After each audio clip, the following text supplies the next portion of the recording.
사랑하는 빛내리 성도 여러분, 오늘도 은혜입니다. 여러분은 11월이 되면 무엇이 생각나시나요? 감사, 또 단풍, 열매, 여러 가지가 있을 겁니다.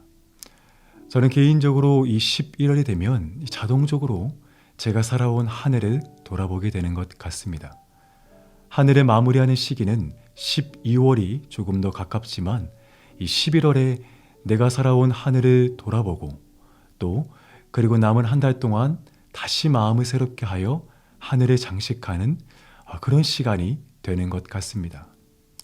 바라기는 여러분도 이 한 달을 통해 여러분의 삶을 돌아보고 한 해의 마지막을 잘 준비할 수 있는 귀한 시간이 되시기를 바랍니다. 오늘의 말씀은 고린도 후서 5장 17절인데요. 우리 화면에 보시고 함께 읽겠습니다. 그런즉 누구든지 그리스도 안에 있으면 새로운 피조물이라. 이전 것은 지나갔으니 보라 새 것이 되었도다. 아멘. 한국에서 기독교 상담가로 유명한 분이 정태기 목사님이십니다. 이 정태기 목사님은 어릴 때 교회를 다니면서 너는 얼굴이 참 못생겼다라는 말을 많이 들으셨다고 합니다. 하물며 집에 가서도 가족들로부터 왜 그렇게 하는 일마다 잘 못하느냐라고 질책을 많이 받았다고 합니다. 그래서 늘 이분의 마음 가운데 자존감이 낮았다고 합니다.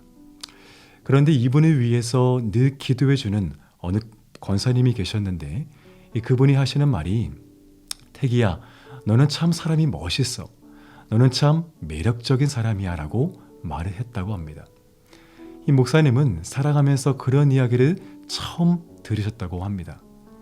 본인 스스로는 자기 자신에 대해서 나는 참 멋있는 사람이야, 괜찮은 사람이라고 생각을 못했는데 실제 누군가가 자기에게 그렇게 이야기를 해주니 용기가 생겼다고 합니다. 그리고 자신을 향한 부정적인 생각은 다 사라지고 이후부터는 자기 자신을 새로운 관점으로 바라보고 자신감을 가지고 살게 되었다고 말씀을 하십니다. 여러분, 이렇게 우리가 세상과 나 자신을 바라볼 때 어떤 관점으로 바라보느냐는 너무 중요합니다. 오늘 말씀을 다시 보니까요. 그런즉 누구든지 그리스도 안에 있으면 새로운 피조물이라. 이전 것은 지나갔으니 보라 새 것이 되었도다 라고 이렇게 말씀을 하십니다. 이 말씀은 하나님은 저와 여러분을 새로운 피조물로 새로운 관점으로 바라보시겠다는 그런 의미입니다. 여러분, 우리가 예수님을 알기 전 우리의 모습은 죄로 얼룩진 모습이었습니다. 그러나 그리스도의 속죄와 구속으로 인해 우리는 죄사함의 은혜를 경험했습니다. 그리고 이제는 그리스도의 은혜로 인해서 우리가 의인으로 주님 앞에 서게 되었던 것이죠. 죄가 없어서가 아니라 또 앞으로도 죄를 짓지 않아서가 아니라 저와 여러분을 의인으로 봐주시겠다는 것입니다. 가정에서 부모가 어린 자녀들을 키울 때 내 자식이 세상에서 제일 예쁘고 훌륭하다고 생각합니다. 어제 개인적으로 저희 둘째 아이가 초등학교에서 발표회를 한다고 해서 잠시 갔었습니다. 그런데 사실 객관적으로 보면 우리 아이는 아직 영어도 서툴고 학교에 적응하는 시기이기 때문에 사실 저희 아이가 제일 서툴고 못하긴 하더라고요. 그런데 제 눈에는 저희 아이만 보이는 거예요. 그리고 그 앞에 서 있는 자체가 제일 장해 보이고 또 기특해 보이는 그런 마음이 제 안에 들었습니다. 실제로 세상에 얼마나 예쁘고 똑똑한 아이들이 얼마나 많이 널려 있겠어요. 그런데 제 마음 그리고 제 눈에는 제 자식이 제일 예쁘고 똑똑하고 사랑스럽게 보이는 겁니다. 부모가 그렇게 봐주는 겁니다. 여러분, 마찬가지입니다. 하나님도 저와 여러분을 너무 사랑하시기 때문입니다. 그래서 그렇게 봐주시는 거예요.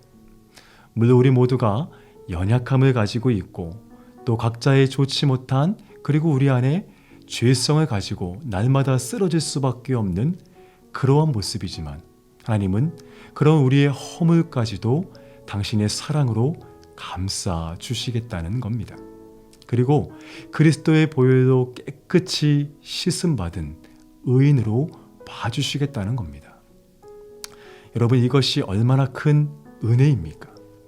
오늘 또한 본문에서 말씀하시는 것은 이전 것은 지나갔으니 보라 새 것이 되었도다 라고 이렇게 말씀을 하십니다. 여러분, 사람은 크게 두 가지의 유형이 있다라고 말씀을 하십니다. 첫째는 과거형의 사람입니다.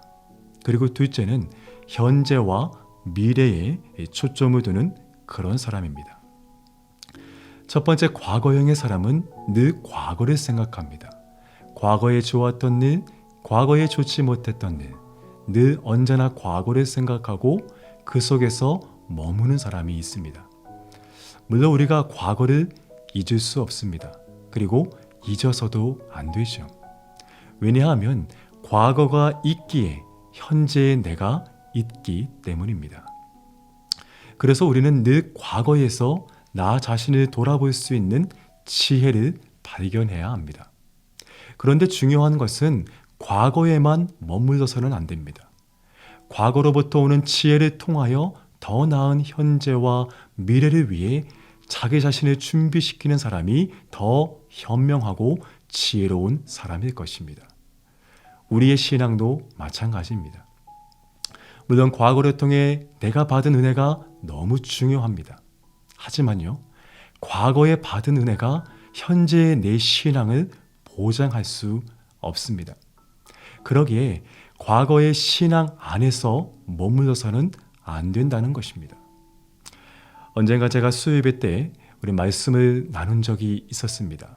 그날 설교의 제목이 불충분합니다 라는 그런 제목이었습니다. 설교의 핵심은요, 이렇습니다.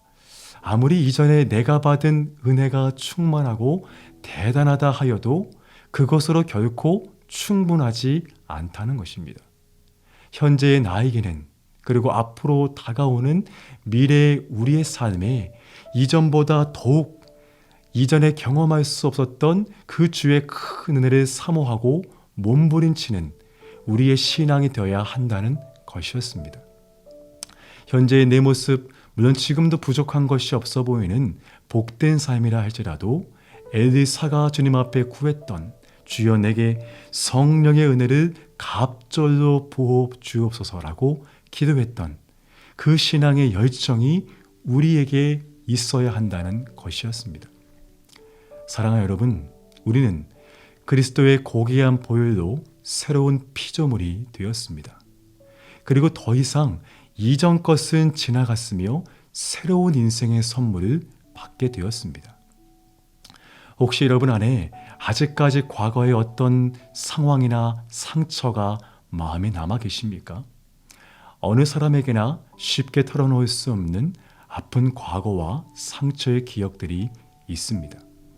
물론 그리고 그 상처는 쉽게 치유할 수 없습니다.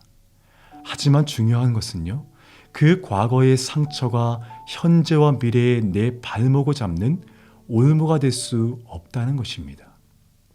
힘들고 어렵지만 과거를 딛고 일어나서 그 상처가 내 안에 남아있지만 그럼에도 일어설 수 있어야 한다는 겁니다. 그래야만 한다는 겁니다.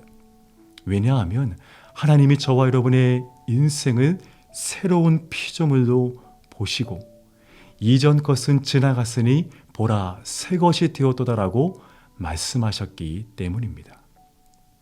사랑하는 여러분, 바라기는 오늘 하루 여러분의 어떠한 상황에 있더라도 하나님께서 선물로 허락하신 오늘이라는 그 새로운 삶의 의미를 찾아 누리는 모두가 되시기를 바랍니다. 그래서 여러분의 어떠한 과거가 있다 하여도 과거에만 머무는 것이 아니고 과거를 딛고 힘입어서 여러분의 멋진 오늘과 내일을 만나러 가시는 모두가 되시기를 주님의 이름으로 축복합니다. 함께 기도하겠습니다. 사랑과 은혜가 많으신 주님 감사합니다. 우리를 주의 은혜로 말미암아 새로운 피조물로 삼아주시니 감사합니다. 이전 것은 지나갔으니 보라 새 것이 되었도다라고 말씀하셨사오니 과거에 머문 우리의 인생, 우리의 신앙이 아니라 하나님께서 우리에게 허락하신 오늘과 멋진 내일을 바라보며 믿음으로 승리하는 우리 모두가 되게 하여 주시옵소서. 주 앞에 감사하며 예수님의 이름으로 기도하옵나이다. 아멘. 계속해서 여러분의 기도 제목 가지고 함께 기도하시며 오늘 하루를 믿음으로 승리하시기를 바랍니다. 함께 기도하겠습니다.